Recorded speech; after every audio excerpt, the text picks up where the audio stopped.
মধ্যপ্রাচ্যের প্রতিবেশী দেশগুলোতে হামলার জন্য দুঃখ প্রকাশ করেছে ইরানের প্রেসিডেন্ট মাসুদ পেজেশকিয়ান। তিনি বলেন, প্রতিবেশীদের সাথে ইরানের কোনো শত্রুতা নেই, তাই সংঘাত আরও ছড়িয়ে পড়ার আগেই মধ্যপ্রাচ্যে হামলা বন্ধের ঘোষণা দিল ইরান। ইরানি প্রেসিডেন্ট জানান, অন্তর্বর্তী নেতৃত্ব পরিষদ প্রতিবেশী দেশগুলোর ওপরে আর হামলা না চালানোর সিদ্ধান্ত নিয়েছে। তিনি বলেন, প্রতিবেশীদেরও নিশ্চিত করতে হবে যেন তাদের ভূখণ্ড থেকে ইরানের ওপর কোনো হামলা না হয়। তবে আল জাজিরা জানিয়েছে, ওই ঘোষণার কিছুক্ষণ পরে কাতারের রাজধানী দোহার আকাশে আরেকটি বিস্ফোরণের শব্দ শোনা গেছে। এদিকে ট্রাম্পের আহ্বান প্রত্যাখ্যান করে পেজেশকিয়ান বলেছেন, তেহরান কখনোই ইসরায়েল যুক্তরাষ্ট্রের কাছে আত্মসমর্পণ করবে না।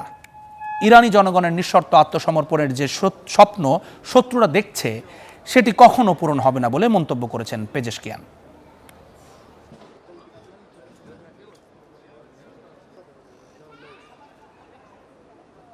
আত্মসমর্পণের আশা কখনোই পূরণ হবে না।